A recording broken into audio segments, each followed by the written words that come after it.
I'm Emil Strom. I'm the director of Winemaker, and this is We Found a Tape podcast. Hello, found footage fans, and welcome to We Found a Tape. We're a podcast dedicated to all things found footage. Shaky cams, paranormal sightings, and everything with an authentic edge to make it all feel real. My name's John. And I'm David. And join us as we hit play and uncover what lies beyond the tape.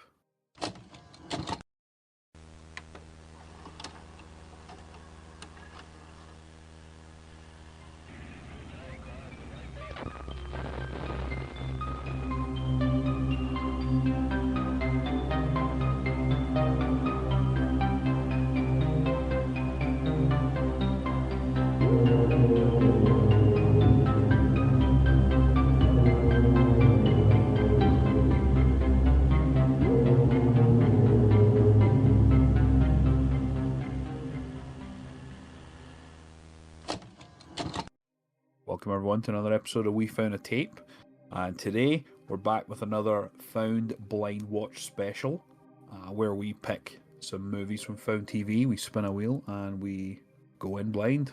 And today's Roll that movie, beautiful bean footage. hell yeah! And today's movie is going to be Winemaker from 2024. Everybody get out your sippy cups. It's time to drink some wine. Hell yeah. And along with today's episode, we have a very special interview with Emil, where we talk a lot about Winemaker, the process, and some very cool things that are coming up from Found TV and some of the filmmakers that are involved with it. So stick around for that. Yeah, it's we had a great conversation with them, very informative about the movie. So yeah, it's a really good interview. It is time for the synopsis. Let's get a synopsis on the go. Winemaker follows a vlogger who meets with a winemaker to find out about the true intentions within the vines. That's pretty accurate. Yeah, okay. I like that one. We're going to find out what lies behind the vines. Yeah, we are going to find out what lies behind the vines. Right off the bat, honestly, probably one of the best found footage movies I've seen for quite some time.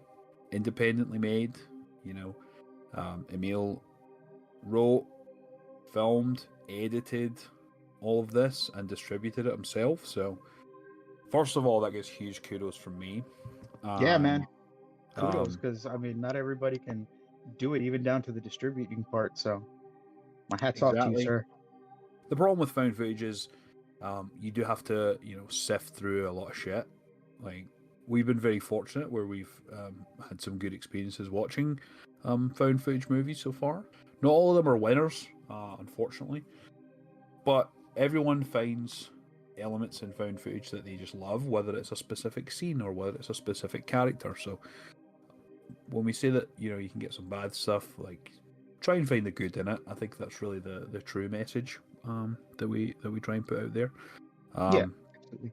But that's a huge thing for me, is just the fact that he did a lot of this himself with a very minimal cast, very strict timeline of recording and filming and making sure everything was good to go, and putting that into a cohesive story is quite impressive.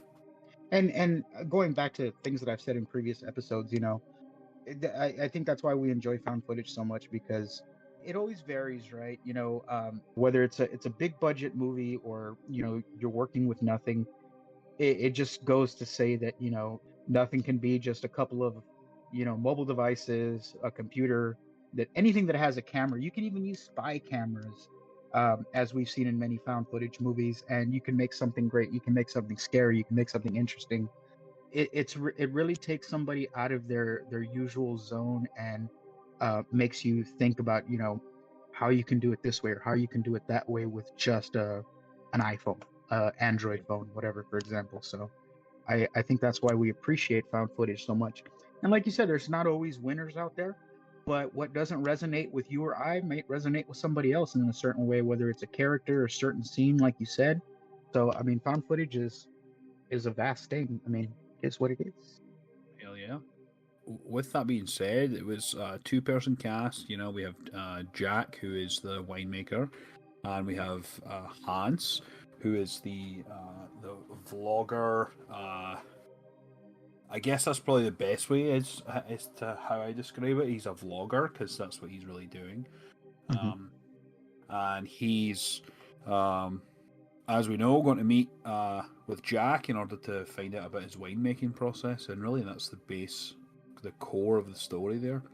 And I think in the beginning, I mean, he mentions that this guy makes his wine sort of differently than it. Well, I mean, he does make it differently than anybody else as far as he has like unorthodox methods on how he does it. So that's kind of why he's so interested to go see this guy's process. You know, this guy's allowing him to come out to his farm, his property, to see, you know, what the whole process is like. So that's kind of where it starts off, where he's explaining that he's kind of like on a boat dock or something like that, and apparently he wants to take two birds with him, you know, when he goes to visit this guy, but he doesn't take the birds.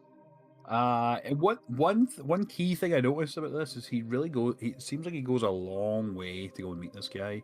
They filmed it in New Zealand, and he takes like a train, so there's like a lot of like travel, or not a lot of travel footage, but there's a little bit of travel footage to sort of show that he's going a long way, and it comes across that. And then he finally meets Jack, and then he breaks down sort of the filming. He just sort of, you know, explains to him to put him at ease, almost to, you know, tell him what's happening, and what he's there to do, and just to kind of be himself, and, you know, kind of act comfortable in front of the camera. So I specifically noted that down as like a character point for him to really put Jack at ease, which comes into effect later on, I feel like, as we get to the conclusion. Yeah, he really ran with that. He was really himself. And I think one of the interesting parts that he shot, and if you listen to the interview after this, you'll see that the part where they're out there in the vines and they're kind of looking, he's kind of explaining to him what, you know, the little buds on the vines and stuff like that, and the guy sits on the floor and he's just doing this hysterical laugh, and it was just, you know, something that was on the fly. It wasn't planned or anything like that. And it was just one of those natural moments where you catch somebody in their element, you know, not acting, being themselves, and it just mixes well with the movie. Oh man, when I saw it the first time, I was dying laughing. Second time, like, I knew it was coming, and I couldn't help but, like, you know, put a smirk. Like, I just anticipated it coming. Yeah, it's really good. There's definitely, you know, a lot of improvisation in this, which it comes across of that sort of realistic standpoint. You know, like, both characters, they kind of play off each other, but they don't really know what's coming next. So they kind of almost throw curveballs to each other. You know, they're writing poems and, you know, burying them in the soil. And one key moment that, that I mentioned to Emil as well is the fact that there's a cut just after, you know, Jack reads this like really intense, like, from the heart poem, and then he's like, "Oh, and what did you write?" And then it's just cut, and oh my god, man, it's so good. It, like, it's so funny. Like, there's little moments like that really will crack you up. Like, there's Hans who, like, awkwardly looks at the camera when he's like reading the poem, or when he's, like, you know, saying something really heartfelt, where Hans is in frame. He's just kind of like looking over the camera, kind of awkwardly, and that just sort of builds between the two. You know, that little bit of difference and the start of some tension. Right, absolutely. This this movie was, I mean, the little things here and there, I mean, he did it quite well. You know, the laughing scenes, spreading dirt on his face, like he was just living in the moment. And then, like you mentioned, the whole poetry thing was just great, you know, because it was, I don't know, it's just one of those things that, like, by the way, what did you write? And it just, you know, cuts away, and you can't help but laugh because I don't know, it's just funny. To me, it's funny because, I mean, it just kind of says, what did you write? And then maybe it was bad or something, so we're not, you know, going to put that in there. It's kind of left up to you to decide, you know? Yeah, exactly. And then the fact that they go and they bury the note in the vines and in the dirt and stuff like that, just kind of, you'll never see it, you know. The subtlety, I think that's really the key component of all of this, is really just the subtlety of the way it's sort of finessed. It doesn't overly indulge the audience with details, and Right. for certain films, I feel like I appreciate that more. Sometimes when there's a lack of detail, it can cause confusion, but I think in this case it was impactful because the stuff that it really kept it was really just, a continuation. It was almost filling that information in your head was Right. like makes it more scary because you don't expect when it comes to a head when they're both sort of in that moment where the tension has reached breaking point, where Jack's lost it and he's sort of chasing Emil around and things like that, or Hans. I keep saying Emil is the star. He is Hans. Yeah. But he's chasing him around and things like that. Yeah, just the subtlety for me was just a key component that I thoroughly appreciated in this. I think it definitely, you fill in the gaps yourself, and I like that. One of the things that creeps me out, and I would think that it would creep anybody out when you're asleep at night and somebody's filming you when you're sleeping. It's just, I don't know, it's a creepy thing for me. It's kind of like almost an invasion of privacy or something like that. Like it's because you're in your element of sleep and you're in your comfort zone, and then to see it like in a film, somebody doing that to you, it kind of gives you that cringe and kind of creepy feeling. So that I did appreciate. Yeah, it kind of takes you at your most vulnerable, because really when you're Right. asleep is when you're not able to defend yourself. Your inhibitions are definitely lowered. There's really two areas where that is prominent. One, when you're drunk, and two, when you're sleeping, because your wits aren't about you. You're not on edge, and you're not your concentration is down. In this film, it mixes both of those, because they're of course drinking wine, and whiskey and other things like that, and then there's a point where he goes to bed and he's sleeping and he's secluded out there. Like, that really got me. It's like the seclusion of being in the middle of nowhere with someone that you don't know is also a very vulnerable situation that you put yourself in, and you're at risk of any type of harm, especially when you're sleeping, because really you don't know this person. And to add on to that, I mean, the winemaker, drove him there in his vehicle, so it's not like this guy had Right. a way to get out. If I had driven in my own vehicle, I would have just dipped, and that would have been out. That would have been the end of it. Can't go nowhere. What are you gonna do? Run in the field? Eventually, you're gonna run into something else if he doesn't catch you. So Exactly, and especially if he's familiar with the area, then you're pretty much out in the element. Again, another right, vulnerable situation. You're really exposing yourself to that, and again, that's a large amount of fear that people have comes from those types of situations. So, stranger danger is a real thing. oh yeah, it is. Don't be taking candy. But no, I mean, I think it's a very well balanced movie, is how I would best describe it. Like, there's elements of comedy, there's elements of tension, there's elements of suspense, and with all the major found footage tropes, you get your night vision, you get your running around, not as shaky as you normally do. One key note that I think sets this aside is just some of the cinematic shots that are in it. Some really beautiful landscapes, and the framing of shots is very different to what you see in a normal found footage movie, or a typical found footage movie, I should say. Yeah, I thought it was done brilliantly. Considering this was Emil's first first foray into movies, like, this is a fantastic first film. Like, when you take all that into consideration, I think that gives you that much more gratitude towards it, and I think that's why I really appreciated it. Absolutely. Now, the ending is what really threw the zinger at me, right? Because we're talking about how he's filming him at night. He wakes up. They're having a little bit of tension in the house. Things start to go sideways because he gave him something, right? He put something in his drink. And, you can hear him coughing. The important thing is, and this is where the zinger comes in, right?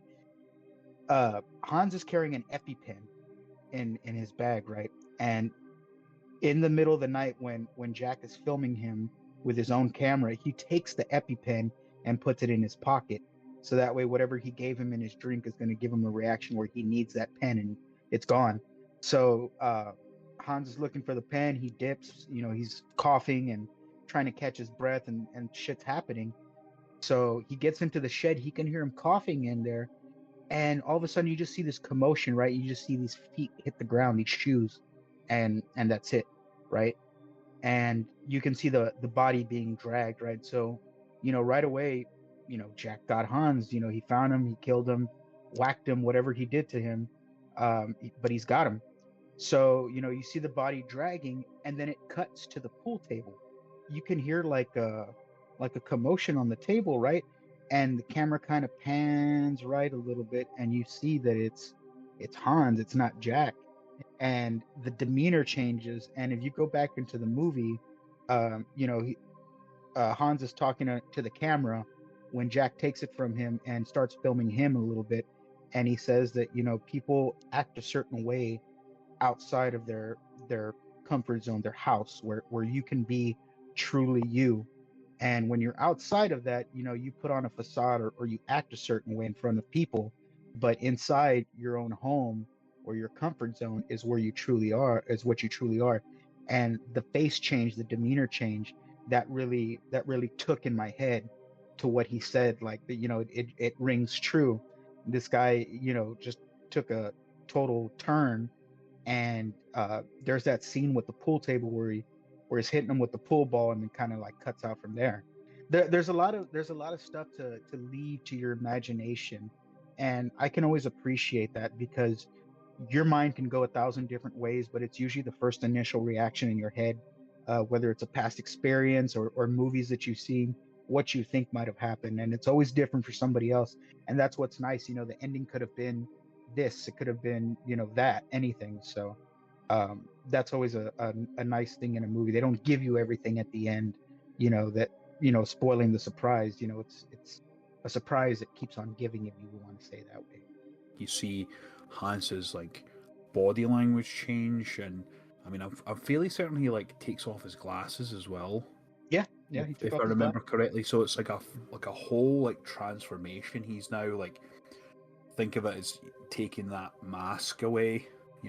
He's no longer hiding behind this facade of a vulnerable person who's there that he can control. He's there fully. Revenge is his motive, and that body language change, like, you don't have to say anything. Like, you can see it, you can feel it, and I think I really appreciated that a lot. Absolutely.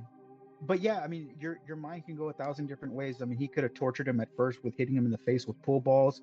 Then, it could have gone to something else beyond the pool table. You really don't know, because this guy is here for revenge. Yeah, it's this again. It's the subtlety within all of this that really makes it stand out. He could have been draining the bodies for blood and putting them in the wine, and that was part of his process. It could have been that, maybe he was taking body parts and, using them as part of the wine process and the fermentation, stuff like. I mean, you really don't know. Yeah, you really don't know. It's up to you to decide what was happening based on what you saw. Now, before we do the rating, I want everybody to know that I saw that John had seen this way before I did, right? So he's seen it a couple times before I did. The first time I watched this, the slow burn in the beginning was kind of like, it's not that it was dragging for me, it's that I didn't understand what was happening towards the end, but the payoff in the end made everything make sense in the beginning. So when you go back and watch this movie again, you appreciate all the little bits that you missed when you looked at it passively instead of analyzing it. So I encourage you, as a fellow found footage fan, when you're watching this, keep an open mind, and when you go into it, pay attention to details, things like that. And I mean that with not just this movie, with any movie. Let's go ahead and get down to the rating business, huh? Hell yeah. For me, like, I truly found it to be quite a remarkable little film that is one that I'll genuinely watch for, forever. Like, I think for me, like, it's one that I can put on now, that I can show people, I can recommend to people. So, honestly, I think I might give it a 5. Yeah. Yeah. I've watched it like three times, I think, now, and I just keep picking up on little subtleties that I think make it more impactful. And yeah, I think it might be a 5 for me. Nice. Yeah, man, solid rating for me, because and it's not the filmmaker's fault at all. It's all on me because I didn't catch things in the beginning. I watched this movie twice and appreciated it more the second time around. But it blew my mind, right? Because when you got to the ending and everything started piecing together, everything in the beginning of the movie, you kind of everything just pieced together. Let's just say it that way for me. So for me, now that I went back and rewatched this again and truly, appreciate where he came from, in creating this film, I would give it 4 tapes. Nice. Yeah, solid 4 tapes. Um, Great film. I mean, his first time out. Yeah, for me, it's a solid 4 tapes, man. This was a really good movie. The nice surprise in the end, I can't say anything bad about that because it all made sense. It's kind of weird. It's like watching like a crime movie or something like that, where there's all these weird things that are happening and they're not quite making sense, but in the end, it's kind of like a flashback that goes in your brain. Like all this information keeps flooding in of things that you miss. Like, oh, this makes sense now, and this makes sense. So when a movie can do that to me and kind of blow my mind in that kind of way, it's a good movie in my book. So yeah. Definitely one that I would recommend to people if you're looking to, like, get into found footage. I think outside of the main ones, the likes of Blair Witch, Paranormal, even Hell House, like, I think this is a good introduction to found footage for me, and I think it was done expertly well. Winemaker, you can find it on Found TV. This was one of our blind watches that we do off of Found TV. We just kind of spin a wheel, whatever it lands on, it goes on the list. So I can't say enough good things about Found TV. So if you haven't taken a look at it, you can download the app. You can watch it free with ads. If you want to pay for the no ad subscription, you can do that as well. We even have a promo code that you can use at We Found a Tape. You get a little discount with that. So definitely check it out. If you haven't checked out Found TV, you'll be really surprised on what you find on there. Some true gems on that platform of found footage. Yeah, and stick around for interview with Emil Strom, who made this. He also plays Hans, gave us some great information, and we had such a great chat. Check it out. Don't forget to subscribe. Don't forget to follow us anywhere we listen to podcasts, Instagram, YouTube, all at We Found a Tape. And we'll catch you on the flip side. And don't forget, be kind and rewind.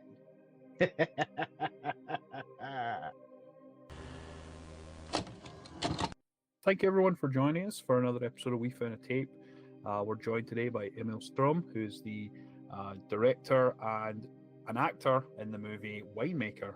So thank you very much for taking the time to join us today, Emil. Thank you for having me. It's a pleasure. Thank you. Yeah, the pleasure is absolutely all ours.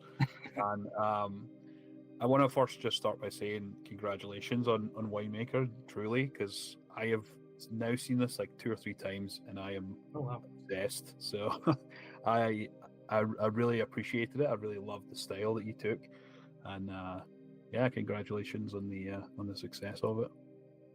Thank you for that. It was, quite even getting started with this was like, my whole thing was, will anyone even watch it, and will anyone appreciate it? So it's nice to hear someone's watched it 2 or even 3 times. That's nice to hear. Yeah, I watched it again last night just to refamiliarize myself and just take a bunch of notes, because we like to do like a brief review, and then we'll interview the filmmaker and kind of get some insight into the making of it, the story, the influence. So that perfectly puts us into our first question here, which I'm curious on where the influence or where did the idea for Winemaker come from? It came from, so my first passion is acting. So I've done plenty of acting classes, and I was always told you have to create your own work, write your own script, film your own things if you do not book enough auditions.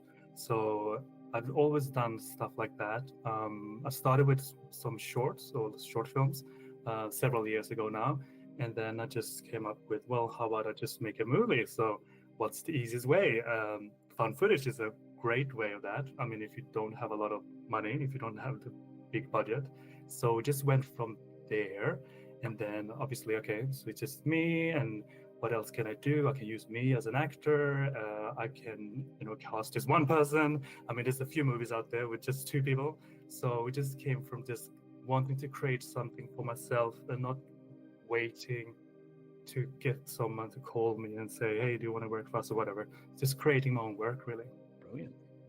And from the story perspective of someone who's going to meet a winemaker and document that, is wine or winemaking something that you're particularly passionate about, or where did that come from? I had a lot of ideas because the whole thing was, okay, I'll do a movie with me and another person to keep it really short. And then I had a few a few topics.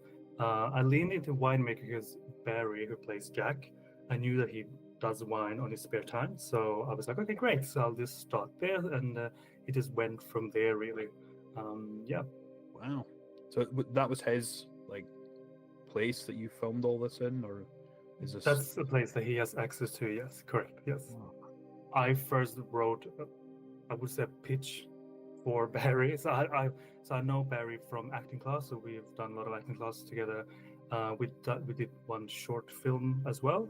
And so I was like, okay, well, let's see. So I'll come up with an actual proper film script, and then I'll pitch it to him and see if he's keen. So by the time I approached it to him, I had written half of it, sort of, and then let's see if he's in. And he was in, so I could continue it, and then we went from there. And were there any big challenges while filming this movie, as far as on set or just anything in general? I would say everything. I mean, I have zero experience really, my goal was, okay, I'm going to make a movie and I'm going to put it online and hopefully get it distributed. And I managed to get over that happening. So, I mean, I would say every step was a massive hurdle, even starting from writing the script and approaching the actor and then working through the material together, editing it, pretty much everything. I can't really pinpoint any specific thing. Oh, actually, okay. So the one thing that was the hardest would be casting myself in this project. To try to direct yourself when you're in the scene with another actor, not the easiest work, and I do not recommend that to anyone. That was the biggest hurdle, and if I could go back in time, I would not cast myself in this movie. Yes, that's the one thing. Filming at the location that you'd had access to, was there any issues that you ran into, whether that's sound or try filming in nighttime? That's usually a challenge for a lot of people. Was there any particular moments where you almost thought, this is too much? I had been to this location a few times, so when I wrote this movie, I mapped out the whole, every place you see our characters that we are at, that was all planned. So I had a map on where we would be in all of the scenes. So I came really well prepared. The biggest challenge, I would say, would be the night scenes. I chose to film this in New Zealand wintertime, so the sun would go down around 6 o'clock. Then we would film the night scenes at 6 o'clock, and then we had 6 hours or something. So the challenge was when you're filming in night vision mode, it's pitch black and you see nothing. And the one who's holding the camera has this tiny little screen. You can see some green little, so literally the biggest challenge is just to try to coordinate me when I'm not having the camera, or the other actor when he's holding the camera. So that was literally stumbling on set many times. So that was the trickiest part, I would say. Yeah, it sounds like I've never shot in night vision before, so I can imagine it's quite the challenge. Yeah, no, definitely. And we tripped a few times, and there was the scene where I'm walking in the dark from after the toilet was flushed, and I'm walking towards the couch. That I could hardly see anything. So literally, when I edited it, I was making sure I zoomed it in and made it blurry because it just looked hilarious just looking at it, me just trying to find my way to the couch. So there was a lot of those things as well. Yeah, I can definitely see that, the challenge of that. Yeah. Those night vision scenes, especially after you've gone to bed, and you see the camera switch on. It's in night vision, and it's like sort of creeping around, and you know that it's Jack, and he's sort of looking at him and going around and like taking things out of his bag and stuff, and then it was just perfectly curated the way that it happened in the scene. Like I was definitely like, oh shit! Like there was plenty of moments where I could feel like the tension because it was so dark, and being in those types of scenarios, of being in the dark when you can't see anything, you can just feel that tension. You don't know if someone's gonna pop out or someone's gonna trip, or it's terrifying. So I think that was captured very well. That was one of my one of the parts that I really enjoyed about the movie. Yeah, what you just said is it's what my vision was when I did exactly that scene, to just have anything. I mean, for the audience to really be like, oh, okay, anything can happen right now, and who knows, like just be in the unknown really, and not really know what would happen and stuff like that. So yeah, exactly how you described it is what I envisioned it. So that's nice to hear. Brilliant. Yeah, no, it definitely came across. And in terms of the shooting for this, so how long were you filming for the movie? Like how long did it take you to film everything? So all of the scenes was around 4 days, but all spread out. So for example, the main scenes, I mean the bulk of the movie was during 2 weekends, and so we shot day scenes and then night scenes, and then we had to go back. So nothing was linear because so we were jumping in the script, and that was also one of the challenges to like, okay, all the props needs to be the same and looking exactly the same. It's 1 week later, and all of these things. And how's your hair in this scene or whatever, or like, did you wear that jacket or like? So there was a lot of struggles and challenges to just make sure the continuity was like perfectly well throughout the whole movie, because yeah, it was not in chronological order to shoot it. Right. Yeah, that's tough. Very tough. But fun. Yeah, of course. Yeah. So, I would say I was one of those people that came into the movie seeing it as a slow burn, and kind of like a typical found footage movie where it's kind of progressing to something like at the end, but it's the twist at the end that made me click and realize why everything was happening. Was there a particular reason you chose to do a film on like revenge type movie? That last, well, the pool table scene. Sorry, spoilers. That was the scene that at the end. That's the scene I wrote first, and then I wrote the movie backwards from there. So I always knew I wanted to do something completely different from like normal found footage movies, I would say. Usually in a movie like this, as you said, like my character would just end up, slaughtered or whatever. Right. So I just wanted to, flip the table and flip the script and just do something completely opposite. And yes, so that was very much planned from the get-go. Yeah, it was really interesting because it all clicked in the end when Hans, the character that you played, was being interviewed by Jack, when he flipped the camera around, and he kind of explained that people really act like themselves when they're inside their home, but it's when they're outside their home that they put on this character to the outside world, but you don't really know who they are until you see how they are inside their home. So it was really interesting. Yeah. And my character was speaking about themselves. Yeah. But yeah. Right. Yeah, it was definitely subtle foreshadowing is how I took it for sure, especially after watching it a second time. I don't think I quite picked up on it the first time, but watching it a second time, I was like, wait, okay, now I know the psychology behind the character, now that I can sort of pick up these scenes, like the subtle, like awkward glances to the camera when Jack's going on these rambling rants about spirituality and the plants, and those like subtle, like awkward looks to the camera. I died every time, man. It gets me every time. It's just like, what the fuck is this guy doing? Yeah, no, I really wanted to create that kind of authentic and real, so to speak, experiences or scenes, so to speak. So yeah, that was part of it too, definitely. Brilliant. Was there any particular movies or directors or sort of style that were main influences? I know for me, watching it kind of gave me Creep vibes from that movie. So was there any particular movies that you maybe watched in the run up to making this that maybe have influenced it? When I wrote this movie, I was like, okay, I'm good. I have no budget, and I'll cast myself and then plus another person. So it just came. The original idea just came. Okay, two people meeting, and then what can happen, and then going from there. And then as my script went further and further, when I was writing it, obviously, okay, a lot of similarities to Creep. So definitely that's something, you can see a thread there that's very similar in that sense. Two people movie. Also the Andy Baker tape as well.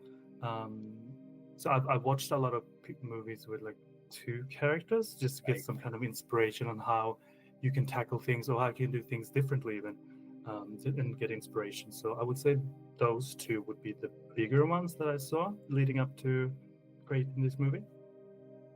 Interesting.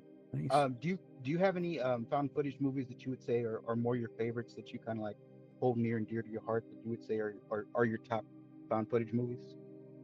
Chronicle is my number one top movie. I saw it in cinema 2012, I think it was. So that's more sci-fi, and I feel that would be something I would be keen to do, something like that if I have a slightly higher budget. But yeah, Chronicle, definitely. I like The Visit. Which, oh my god, there's a lot of them out there. But those would be sort of my top there. What about Those you are guys? good choices. Those are good choices. Yeah, absolutely. The Visit kind of traumatized me a bit because the whole thing, the diaper scene is what traumatized me. It's like, because especially if you're a germaphobe, right? The instant that diaper hits your face, I mean, it just, the grossness. Yeah, some of mine are we've reviewed it recently. So Area 51, of course, is one because aliens. Yeah. So that's one I like. It's also the director for Paranormal Activity. Yeah, and Paranormal Activity, of course. Hell House LLC is one of our personal 100%. favorites. Yeah. So yeah, those are some of my favorites. Yeah, I saw Paranormal Activity 2 in the cinema, and that day scene where all the cupboards from in the kitchen. Do you remember that scene, guys? Were open. Yeah. And I was in Australia, and it was a packed theater, and the whole audience just went like screaming. Like, it was insane. Like, I will never forget. And I feel that's what true cinema is, when a collective audience have this massive reaction, and 100%. so that's what I'm looking for as well. And I did forget, Paranormal Activity 2 is one of my top as well. Nice. Yeah. Paranormal Activity is a mainstay, and it's one I saw in the movie theater. When Mika gets thrown at the camera, like that is when everyone like freaked out. Everyone was screaming and jumping, and like popcorn was flying. Like I felt like the commercials you would see to promote the movie of people in night vision, jumping and like getting scared. Like that's how it felt. I'm like, holy shit, they weren't kidding. Yeah, exactly. Another found footage one, if you like the sort of more sci-fi or aliens, is Phoenix Forgotten. If you've never seen that, I'll note it down. Okay, that's a very, very good one. Yeah, I think there might be I think that might also be a 2-person cast as well. Okay. For the most part, 2 people. Yeah, so yeah, definitely check that out. That is a phenomenal one. Yeah. Okay, cool. Phoenix Forgotten. Cool. Phoenix Forgotten. Yeah. Yep.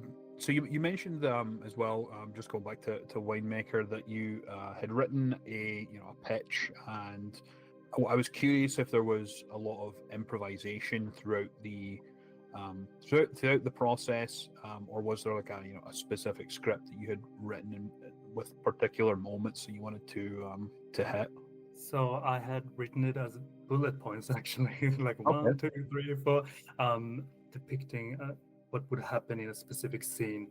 But I was very open for us to improvise. So I also created backstories with both of our characters, and we worked through those backstories. And then I told Barry, the actor, to also add on to that backstory. So pretty much all the dialogue you see is improvised, but in a sort of in the way in a scene where they're supposed to be improvised in.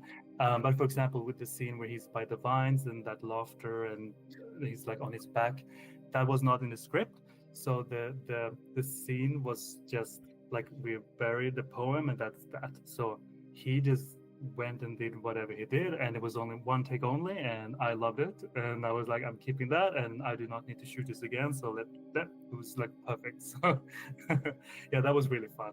So that's a benefit when you do found footage. You're not really having this script to go after, then things can happen like that. And I would never have been able to imagine that or write that down for any actor to actually act that out like how he did it. So I'm really grateful to have been worked with very talented people like him and having that kind of result. Yeah, that particular scene I had spoke to you about when we were first discussing this.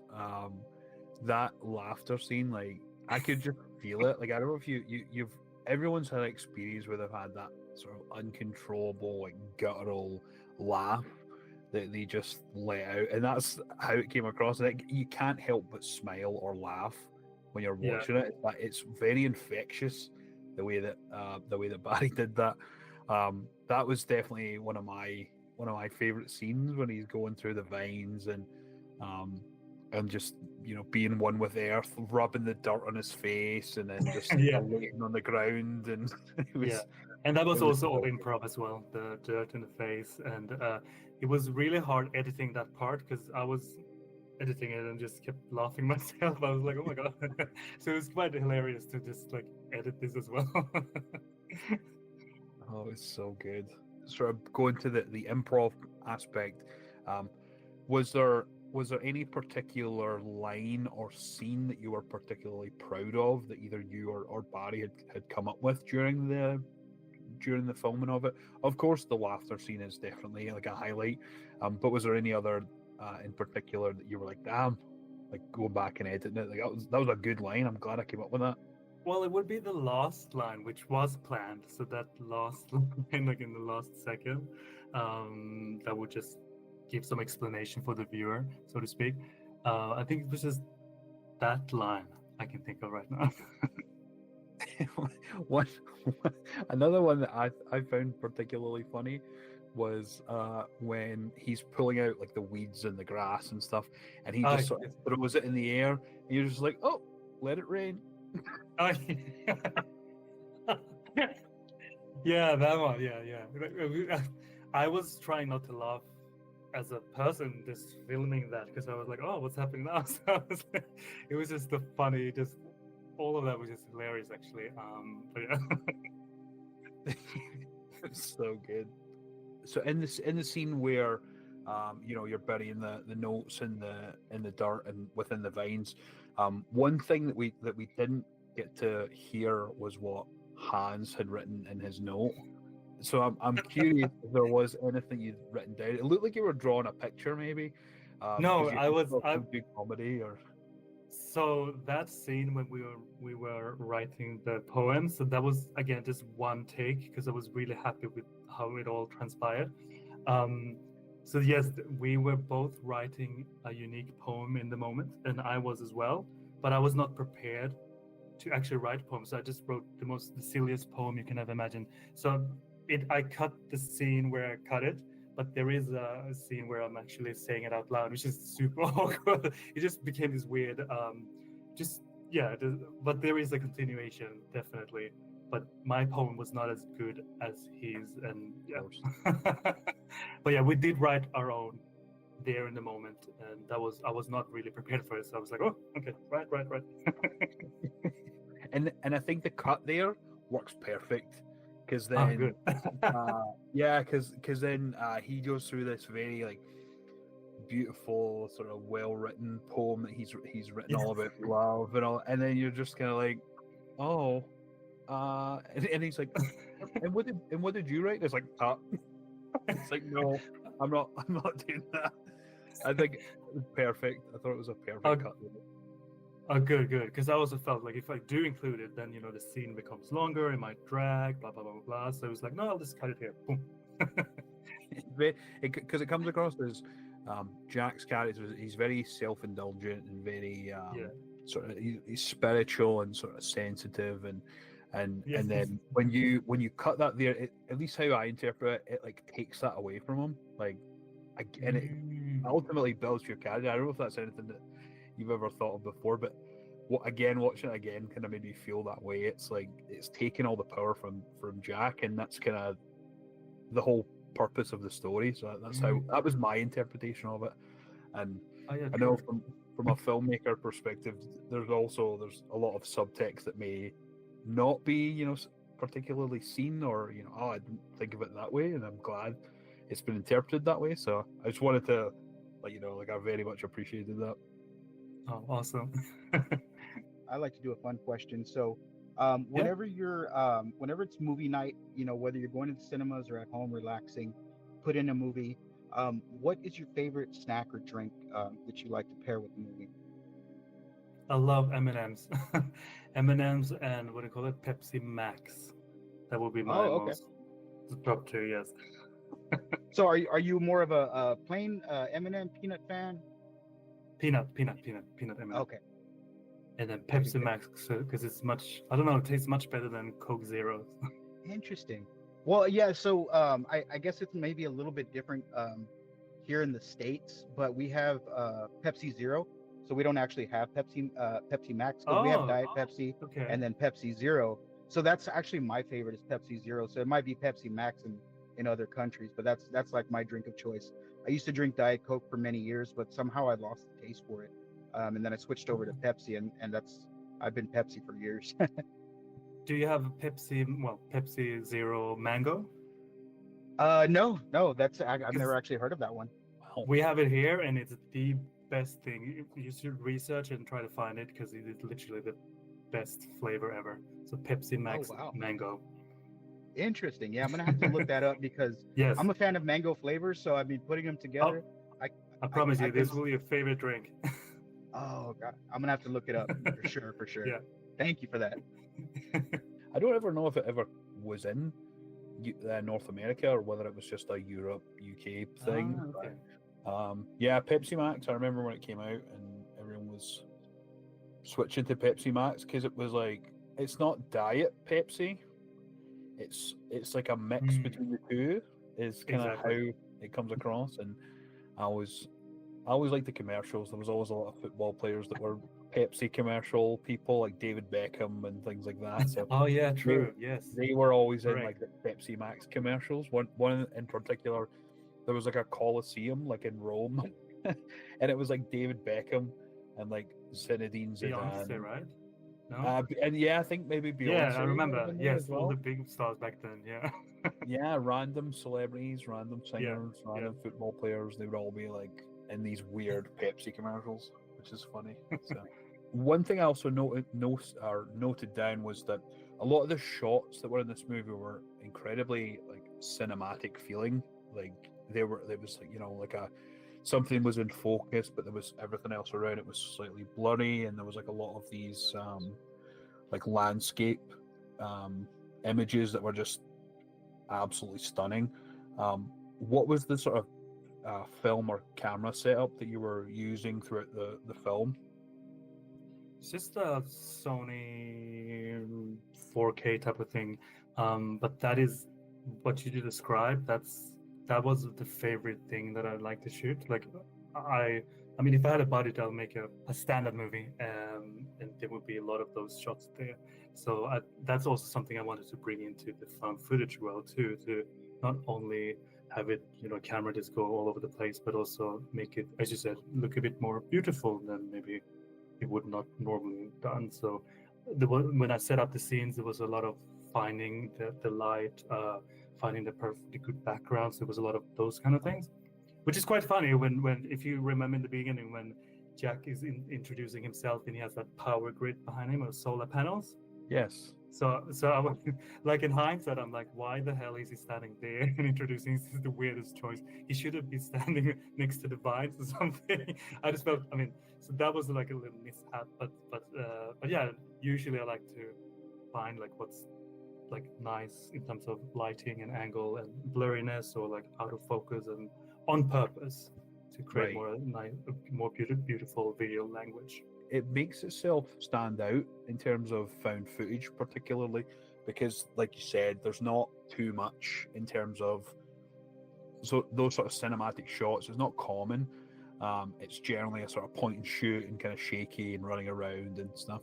This was very cinematic, is the best way I can describe it.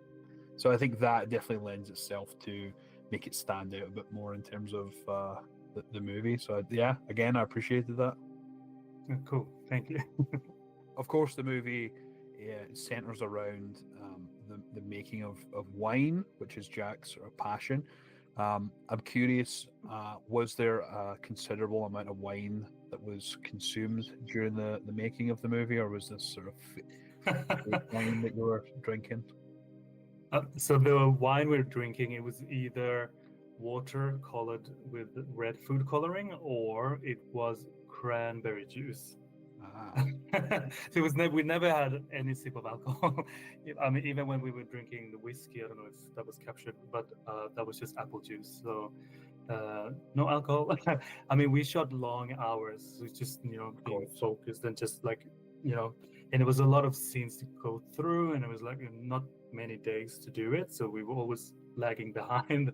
So there was no really time to and then when you finish 11:30 p.m. or midnight, it's like not really time to like celebrate and have a glass of wine afterwards either. So so all you see us drinking was just water or cranberry juice.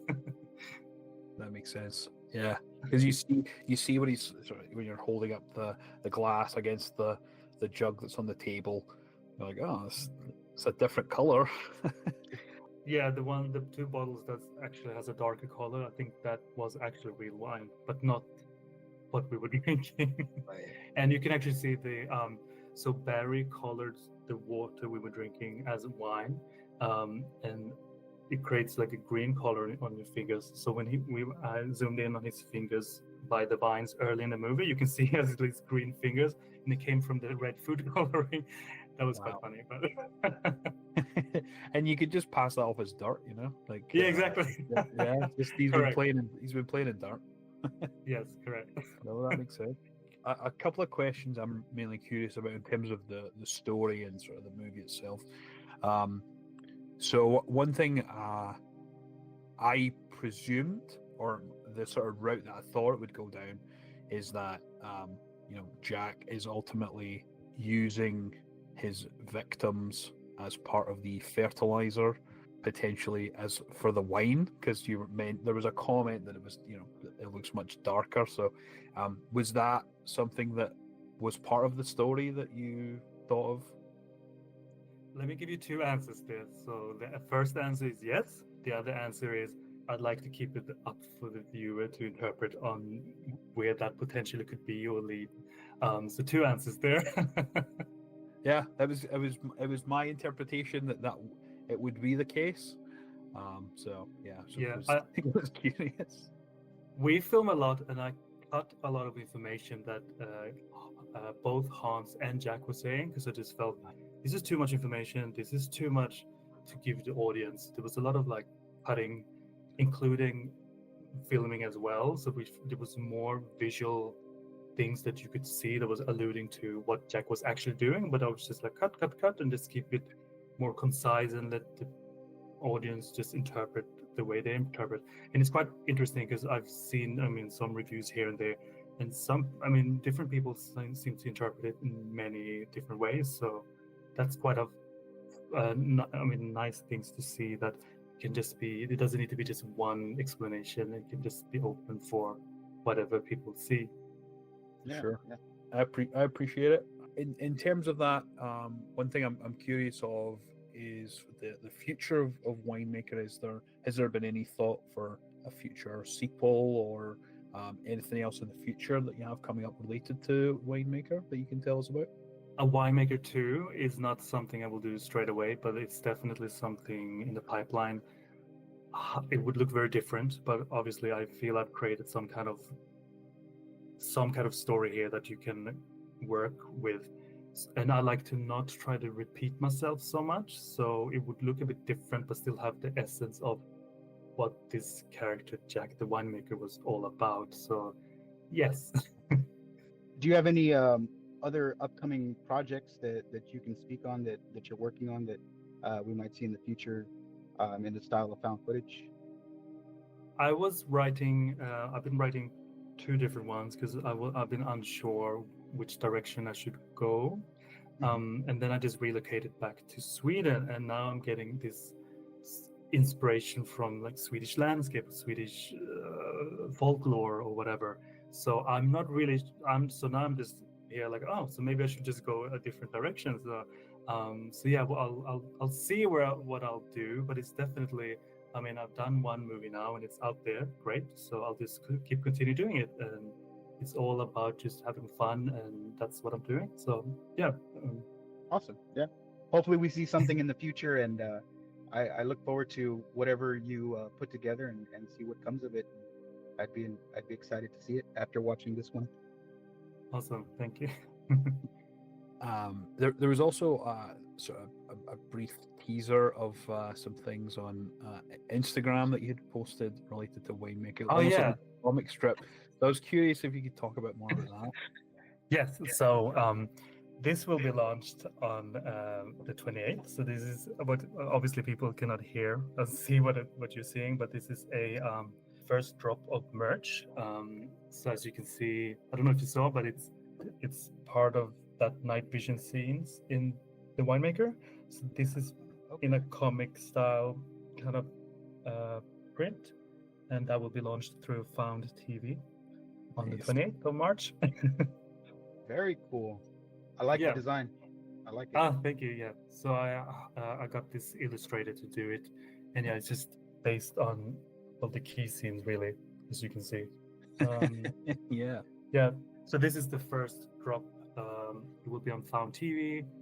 This is a T-shirt. There will be other things in the future, so keep your eye out. Brilliant. No, that's awesome. Yeah, we're very much fans of Found TV, and they've done some excellent work, and we've heard nothing but fantastic things from anyone that we've spoke to. So yeah, 100%. They actually reached out to me when they sort of heard that, oh, there's a new movie out there, Winemaker it's called. So they asked for a screener before anyone else, and then they was like, oh, we want your movie on our site. So that's why I had it premiere on Found, because they're awesome. Yeah, they're very open to ideas, and yeah, really cool. I'm very happy with Found TV. They've done some great work, and the stuff that they're putting out is just insane. We found some greats on Found, and we just can't wait to see what's coming next. So yeah, exactly. Their library is expanding always. So you just imagine another year or two, like it will just be a massive amount of found footage movies, which is awesome. Yeah. No, with Winemaker, I mean, I don't know if I can compliment it enough. Genuinely, I appreciated a lot of things, like the subtlety of it, the way that it ended. It sort of tied everything together. And that's kind of what I took away from it, is that maybe the Winemaker, which is Jack, has been doing this for some time. So these were just kind of examples of people that fell victim to him. Yeah, correctly. Yes. And who knows? It might be more like a lot more. Like Winemaker 2 might be called Winemaker 200. Like who knows? Like I have a lot of ideas, so let's see what happens. Yeah, absolutely. Yeah. Hopefully that comes to light, and we get a sequel, and be excited to see where it goes.